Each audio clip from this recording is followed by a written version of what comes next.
ശബരിമല സ്വർണ്ണക്കൊള്ളയുമായി ബന്ധപ്പെട്ട അന്വേഷണത്തിന്റെ ഈ ഘട്ടത്തിൽ സജീവമായി നിൽക്കുന്ന പേര് ഡി മണി അഥവാ ദാവൂദ് മണിയാണ്. ആരാണ് ഡി മണി? ഈ ഡി മണിയെ കേന്ദ്രീകരിച്ചുള്ള അന്വേഷണത്തിനായിട്ട് SITയുടെ പ്രത്യേക സ്ക്വാഡ് ചെന്നൈ കേന്ദ്രീകരിച്ച് അന്വേഷണം നടത്തുകയായിരുന്നു.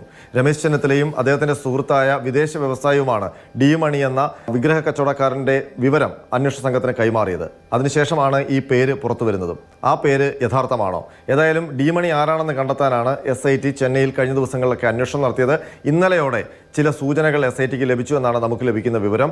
ഒരു വ്യക്തിയെ കണ്ടെത്തിയിട്ടുണ്ട്. ആ വ്യക്തിയുമായി ബന്ധപ്പെട്ട് പ്രാഥമികമായ അന്വേഷണം നടത്തിയിട്ടുണ്ട്. അയാളിൽ നിന്ന് മൊഴി എടുത്തിട്ടുണ്ട് എന്നുള്ള വിവരമാണ് ലഭിക്കുന്നത്.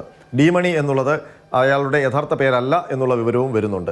ഡിണ്ടിഗൽ ബാലമുരുകൻ, അതല്ലെങ്കിൽ ഡയമണ്ട് മണി, ഇങ്ങനെ പേരുകൾ അറിയപ്പെടുന്ന ഒരു ആഭരണ വ്യവസായിയെ കേന്ദ്രീകരിച്ചാണ് തമിഴ്നാട്ടിൽ ഇപ്പോൾ SITയുടെ അന്വേഷണം എന്നാണ് നമുക്ക് ലഭിക്കുന്ന വിവരം. ആ വ്യക്തിയെക്കുറിച്ചുള്ള രഹസ്യവിവരമാണ് രമേശ് ചെന്നിത്തലയും സുഹൃത്തായ വിദേശ വ്യവസായം നൽകിയതെന്നാണ് ഇപ്പോൾ ലഭിക്കുന്ന വിവരം.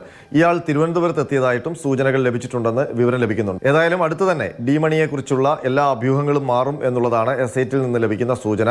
ഇയാൾക്ക് ഉണ്ണികൃഷ്ണൻ പോറ്റിയുമായി ബന്ധമുണ്ടോ എന്ന് കണ്ടെത്താനാണ് അന്വേഷണ സംഘത്തിന്റെ ശ്രമം. ഏതായാലും ആ അന്വേഷണം ചെന്നൈ കേന്ദ്രീകരിച്ച് ആ വഴിക്ക് നീങ്ങുകയാണ്. ഇതിനിടയിൽ നാളെ ഈ അന്വേഷണവുമായി ബന്ധപ്പെട്ട് മുൻ ദേവസ്വം ബോർഡ് അംഗങ്ങളായ ശങ്കരദാസിനെയും വിജയകുമാറിനെയും ചോദ്യം ചെയ്യാനാണ് SITയുടെ തീരുമാനം. ആ ചോദ്യം ചെയ്യലിന് മുന്നോടിയായിട്ട് SP ശശിധരൻ ഇന്നിപ്പോൾ ജയിലിലെത്തി ഉണ്ണികൃഷ്ണൻ പോറ്റിയെയും സുധീഷ് കുമാറിൻ്റെയും മൊഴി രേഖപ്പെടുത്തുന്നുണ്ട്. ഈ ശങ്കരദാസുമായി ബന്ധപ്പെട്ട ചില കാര്യങ്ങളിലുള്ള അവ്യക്തത നീക്കാൻ വേണ്ടിയിട്ടാണ് അവസാന മണിക്കൂറിൽ ആ ചോദ്യം ചെയ്യലിന് തൊട്ടു മുൻപ് ജയിലിലെത്തി ഈ രണ്ടു പ്രതികളെയും കണ്ട് SP തന്നെ നേരിട്ട് ചോദ്യം ചെയ്യുന്നത്. ഏതായാലും ശബരിമല സ്വർണ്ണക്കൊള്ളയുമായി ബന്ധപ്പെട്ട അന്വേഷണം ഏതാണ്ട് അതിൻ്റെ നിർണായകമായ വഴിത്തിരിവിൽ എത്തി നിൽക്കുകയാണ്. എവിടേക്കാണ് യഥാർത്ഥ പാളികൾ പോയത് എന്ന് കണ്ടെത്താനാണ് SIT ഇപ്പോൾ ശ്രമിച്ചുകൊണ്ടിരിക്കുന്നത്. അതിനൊപ്പം തന്നെ നാളത്തെ ചോദ്യം ചെയ്യൽ കഴിഞ്ഞാൽ ശങ്കരദാസിനെയും വിജയകുമാറിൻ്റെയും അറസ്റ്റ് ഉണ്ടാകുമോ എന്നുള്ളൊരു ആകാംക്ഷ കൂടിയുണ്ട്. അതിനൊപ്പം തന്നെ ഡി മണി എന്ന ആളെ കണ്ടെത്തി കേരളത്തിലേക്ക് കൊണ്ടുവരുമോ, അതല്ല മറ്റു പ്രതികളുണ്ടോ എന്നൊക്കെയുള്ള ആകാംക്ഷ നിറഞ്ഞ ഘട്ടത്തിലേക്കാണ് ശബരിമല സ്വർണ്ണക്കൊള്ളയുടെ അന്വേഷണം നീളുന്നത്.